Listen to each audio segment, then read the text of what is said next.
मैं हूं रचना। शुरुआत कर रहे हैं सुपरफास्ट 100 की। और आपके साथ मैं हूं राजीव। शुरुआत करेंगे बड़ी खबर से। बिहार विधानसभा के उपचुनाव में लालू नीतीश महागठबंधन मोदी मैजिक पर भारी पड़ गया है। शुरुआती नतीजे और रुझान में लालू नीतीश गठबंधन को 10 में से 7 और बीजेपी को 3 सीटें मिलती दिख रही हैं।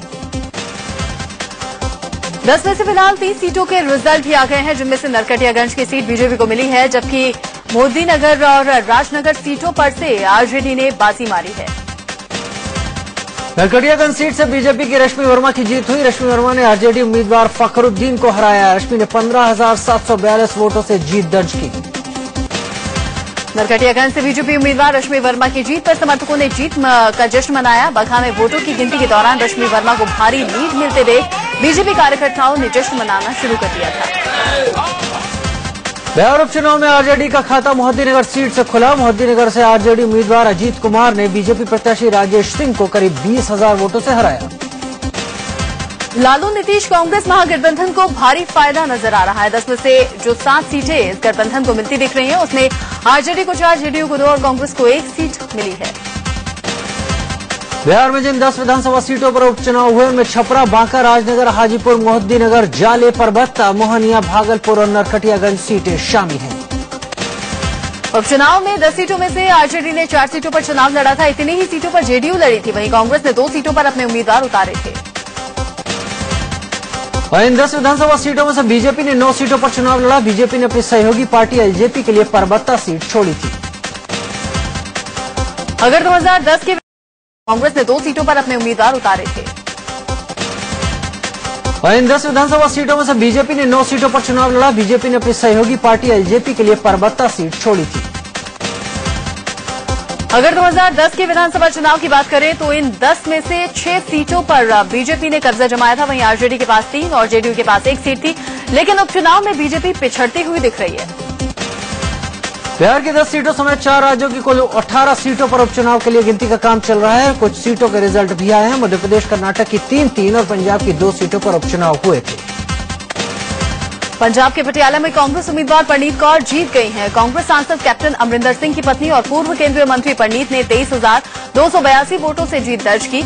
यहां से आम आदमी पार्टी के प्रत्याशी की जमानत जब्त हो गई।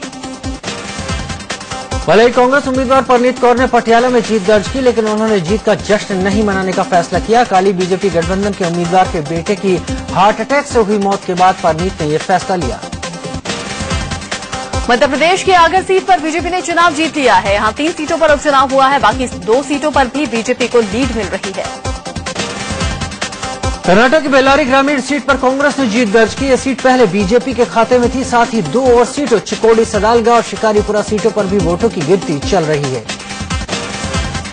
झारखंड की राजधानी रांची में बंद के दौरान जमकर बवाल हुआ। बंद समर्थक हुड़दंगियों ने सड़कों पर उतरकर खूब हंगामा किया। ऑटो समेत कई गाड़ियों को निशाना बनाया और उनके ड्राइवरों से मारपीट की।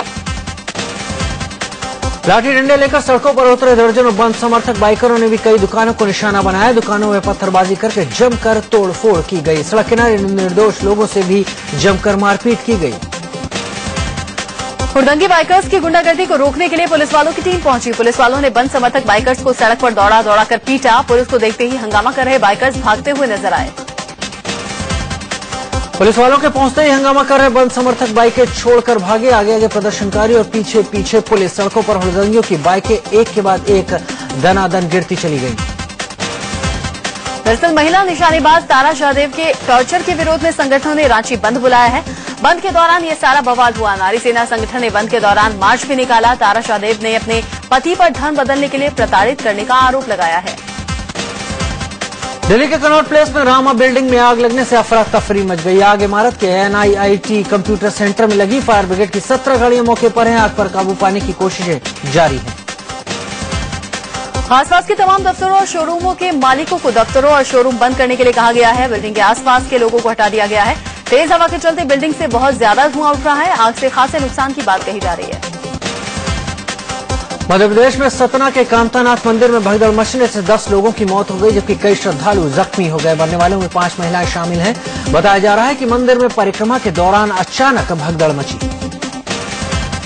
सोमवती अमावस्या के मौके पर मंदिर में पूजा के लिए श्रद्धालुओं की भारी भीड़ जुटी हुई थी।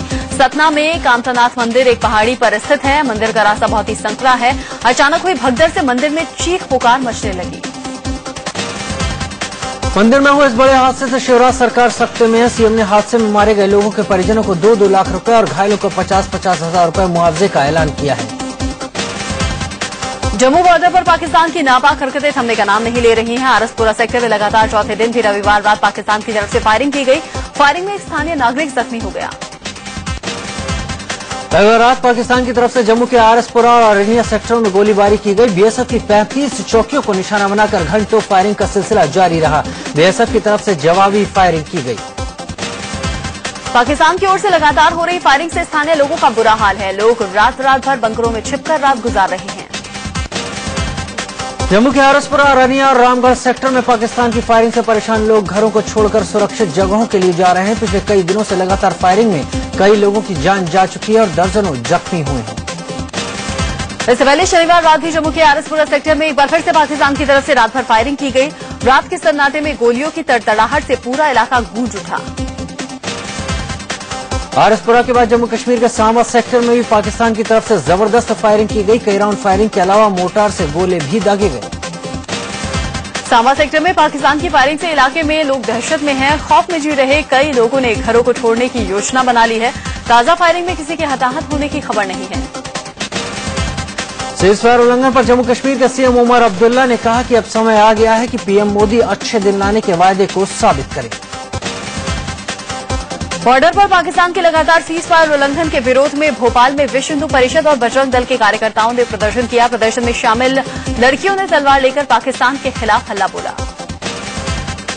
इलाहाबाद में भी विश्व हिंदू परिषद के कार्यकर्ताओं ने पाकिस्तान के खिलाफ विरोध प्रदर्शन किया। वीएचपी कार्यकर्ताओं ने कहा कि पाकिस्तान बात करके मानने वाला नहीं है। पाकिस्तान के सीजफायर के उल्लंघन से नाराज लोगों ने कानपुर में पाकिस्तान का पुतला फूंका। हिंदू जागरण मंच के कार्यकर्ताओं ने पाकिस्तान के खिलाफ जमकर नारेबाजी भी की। पाकिस्तान के लगातार हो रहे सीजफायर के उल्लंघन के विरोध में उधमपुर में प्रदर्शन किया गया। जम्मू कश्मीर पैंथर पार्टी के सैकड़ों कार्यकर्ताओं ने सड़क पर उतरकर पाकिस्तान के खिलाफ हल्ला बोला। भारत चीन की सीमा से दोनों देशों के सैनिकों के बीच में हाथापाई की हैरान करने वाली तस्वीरें सामने आई हैं। दोनों देशों के जवान सीमा पर एक दूसरे से उलझने लगे। चीनी सैनिक सीमा पर बनी पत्थर की दीवार को लात मार रहे थे। चीन का एक सैनिक बॉर्डर पर बनी एक दीवार को पत्थरों से हटा रहा है, दीवार से पत्थर हटा रहा है। इसी बीच भारतीय सैनिक से पीछे हटने के लिए कहता है। जब चीनी सैनिक की बात नहीं सुनता तो हंगामा शुरू हो जाता है। दोनों देशों के सैनिक एक दूसरे की भाषा समझने में नाकाम है, लेकिन बॉडी लैंग्वेज से साफ जाहिर है कि चीन के सैनिक भारतीयों से उलझने के लिए दीवार से पत्थर हटा रहे हैं। भारतीय जवान उन्हें ऐसा करने से रोक रहे हैं। एक चीनी सैनिक लात मारकर सीमा पर बनी दीवार को तोड़ने की कोशिश कर रहा है। उसे ऐसा करने से भारतीय सैनिक रोकते हैं, लेकिन वो नहीं मानता। फिर क्या था, भारतीय जवान भी चीनी सैनिकों की तरफ टूट पड़ते हैं। 19 मिनट का ये वीडियो कितना सही है इसका दावा हम नहीं कर रहे, लेकिन तस्वीरें देखकर ऐसा लग रहा है कि कभी भी खूनी जंग शुरू हो सकती है। साल विवाद इस दीवार को लेकर शुरू हुआ। चीनी सैनिक इस दीवार को नहीं मानकर इसे तोड़ने पर लगे थे और भारतीय सैनिक इसे पुरानी बता रहे थे। अपनी सीमा में चीनी सैनिकों को देखकर भारतीय जवान आग बबूला हो गए। दीवार पर चढ़कर भारतीय जवान ने चीनी सैनिक को धक्का देकर भागने की कोशिश की। पूरे 19 मिनट तक ऐसा ही होता रहा। इसके बाद सीमा पर क्या हुआ इसका पता नहीं चल पाया। यूट्यूब पर पोस्ट किए गए इस वीडियो में कितनी सच्चाई है ये भी साफ नहीं है, लेकिन अगर ये वीडियो सही है तो सीमा पर सब कुछ ठीक होने का दावा सच तो नहीं हो सकता। जम्मू के आरसपुरा में बीजेपी अध्यक्ष अमित शाह के कार्यक्रम से पहले जमकर हंगामा हुआ। बीजेपी कार्यकर्ताओं और नेशनल कॉन्फ्रेंस के बीच यहां पर झड़प हो गई और नौबत हाथापाई तक आ गई। जम्मू कश्मीर दौरे पर पहुंचे बीजेपी अध्यक्ष अमित शाह की कठुआ में आज रैली है। इसी रैली में कांग्रेस के पूर्व सांसद चौधरी लाल सिंह बीजेपी का दामन थामेंगे। आम आदमी पार्टी ने केंद्रीय स्वास्थ्य मंत्री डॉक्टर हर्षवर्धन के घर के बाहर जमकर प्रदर्शन किया। एम्स के सीवीओ संजीव चतुर्वेदी को हटाए जाने के खिलाफ आपके कार्यकर्ताओं ने मोर्चा खोला। स्वास्थ्य मंत्री डॉक्टर हर्षवर्धन के घर तक पहुंचने से पहले ही पुलिस ने आपके कार्यकर्ताओं को रोक दिया। इस दौरान प्रदर्शनकारियों ने स्वास्थ्य मंत्री के खिलाफ जमकर नारेबाजी की।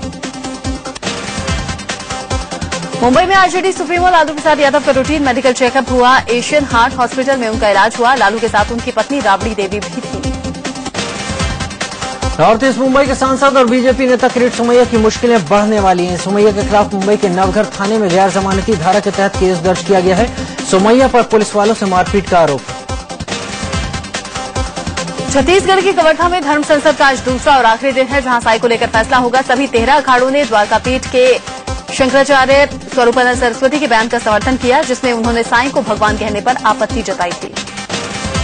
साईं भगवान है या नहीं और उनकी पूजा होनी चाहिए या नहीं से लेकर धर्म संसद में मंथन हुआ। हालांकि धर्म संसद में शिरडी साईं ट्रस्ट की तरफ से कोई नुमाइंदा नहीं पहुंचा, लेकिन अखबार में दिए गए एक विज्ञापन को साईं ट्रस्ट का पक्ष मानते हुए चर्चा की गई।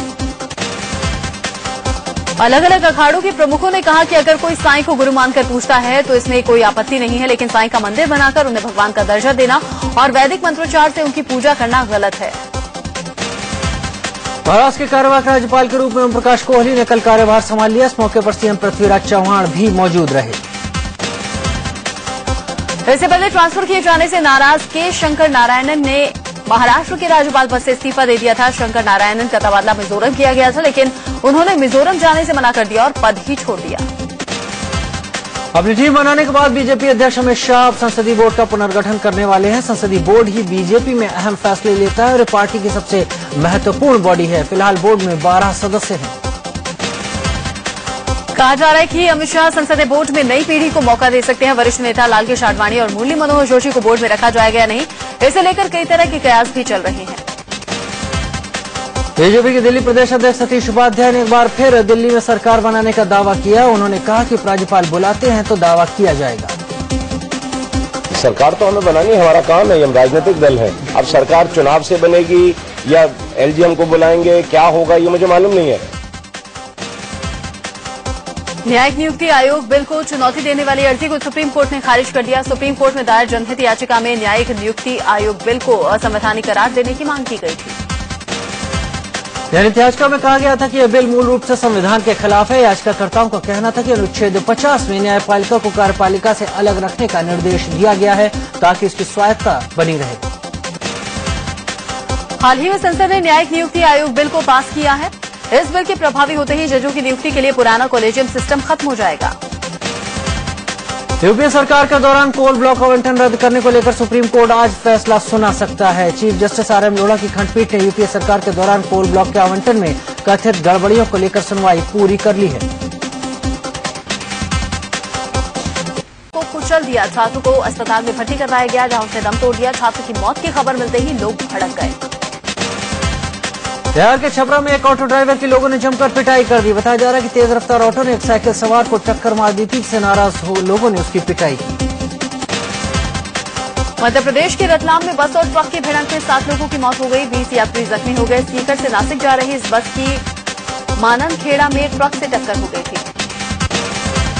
चंडीगढ़ में हिमाचल रोडवेज की बस और स्विफ्ट कार के बीच हुई जोरदार टक्कर में 5 लोगों की मौत हो गई, 15 लोग गंभीर रूप से घायल हो गए। नोएडा के सेक्टर 11 में 2 कारों में जबरदस्त भिड़ंत हो गई। एक कार में 2 युवक और 2 युवती थे। बताया जा रहा है कि सब नशे की हालत में थे। हादसे में इन्हें हल्की चोटें आई।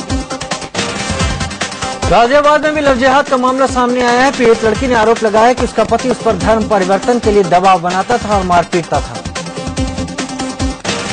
आरोपी बुलंदशहर का है, वो 3 महीने से लापता है। लड़की के मुताबिक उसके पति ने अपना असली धर्म छिपाकर उससे शादी की। पुलिस ने मामला दर्ज कर जांच शुरू कर दी है। यूपी के फिरोजाबाद में उत्तराखंड से 2.5 महीने से गायब लड़की मिली। फिरोजाबाद स्टेशन पर से छोड़कर कुछ लड़के भाग गए। लड़की ने बताया कि उसे अगवा करके कई जगहों पर रखा गया और कई बार गैंगरेप किया गया। दिल्ली के वजीराबाद इलाके में एक नाबालिग लड़की से रेप की कोशिश की गई। पड़ोस का रहने वाला 40 साल का आरोपी नाबालिग के घर में घुस गया। लड़की के चिल्लाने पर पड़ोस के लोग इकट्ठा हो गए, जिसके बाद आरोपी भाग निकला। यूपी के गाजीपुर में बदमाशों ने एक जेवर कारोबारी की गोली मारकर हत्या कर दी और गहनों से भरा बैग लूटकर फरार हो गया। हालांकि कारोबारी के परिजनों ने इस वारदात के लिए उसके ससुराल वालों पर आरोप लगाया है। मेरठ में बदमाशों ने एक डॉक्टर की गोली मारकर जान ले ली। रोहटा इलाके में अपने क्लिनिक से डॉक्टर सुभाष मलिक घर जा रहे थे, तभी बदमाशों ने उन्हें घेर कर गोली मार दी। बिहार के नालंदा में जमीन विवाद में एक शख्स ने अपने छोटे भाई की हत्या कर डाली। हरनौत में हुई इस वारदात के बाद पुलिस ने आरोपी को गिरफ्तार कर लिया। मेरठ की चौधरी चरण सिंह यूनिवर्सिटी में करंट लगने से एक बच्चे की हुई मौत पर जमकर बवाल हुआ। बच्चे के परिजनों ने यूनिवर्सिटी प्रशासन पर लापरवाही का आरोप लगाकर प्रदर्शन किया। बिहार के दरभंगा मेडिकल कॉलेज में इलाज के दौरान एक महिला की मौत के बाद परिजनों ने जमकर हंगामा मचाया। अस्पताल के वार्ड में लोगों ने तोड़फोड़ भी की। मुजफ्फरनगर में दहेज की खातिर एक महिला की हत्या कर दिए जाने का मामला सामने आया है। महिला के परिजनों ने ससुराल वालों की गिरफ्तारी की मांग को लेकर थाने में जमकर हंगामा किया। मेरठ के नौचंदी में एक निकाह के दौरान जमकर हंगामा हुआ। दरअसल जब एक शख्स निकाह रचा रहा था तब उसकी पहली पत्नी वहां पहुंच गई। दूल्हा तो फरार हो गया, लेकिन उसके परिजनों को बंधक बना लिया गया। दिल्ली के पश्चिमी हाल इलाके में स्कूल कैब के ड्राइवर पर एक मासूम को पीटने का आरोप लगाया। बताया जा रहा है कि बच्चा खिड़की की तरफ बैठने की जिद कर रहा था। इसी बात पर कैब ड्राइवर ने उसकी पिटाई कर दी। दिल्ली के बाबरपुर इलाके में चोरों ने घर का ताला तोड़कर लाखों की नकदी और घर में रखी ज्वेलरी पर हाथ साफ कर दिया। चोरों ने पहले घर में रखी शराब पी, बाद में वारदात को अंजाम दिया। सोमवती अमावस्या के मौके पर उज्जैन की शिप्रा नदी में आस्था की डुबकी लगाने वालों का तांता लगा रहा। शिप्रा के राम घाट पर डुबकी लगाने के बाद श्रद्धालुओं ने पूजा अर्चना की। मध्य प्रदेश के रायसेन में मड रैली यानी कीचड़ में गाड़ी चलाने की प्रतियोगिता हुई। विनेका इलाके में इस खास कार रेस को देखने के लिए भारी तादाद में लोग उमड़े। दिल्ली के जीटीबी नगर एनक्लेव में पाइपलाइन फटने से हजारों लीटर पानी बर्बाद हुआ। जीटीबी अस्पताल के गेट नंबर 3 के ठीक बाहर मेन रोड पर पानी की पाइपलाइन से पानी बहता रहा और लोग तमाशा देखते रहे। सड़क पर पानी घंटों बर्बाद होता रहा। आने जाने वाले लोग पानी पीते रहे, हाथ धोने में लगे रहे। यहां तक कि दिल्ली जल बोर्ड निगम का टैंकर भी पास से गुजरा, लेकिन किसी ने इस ओर गौर नहीं किया।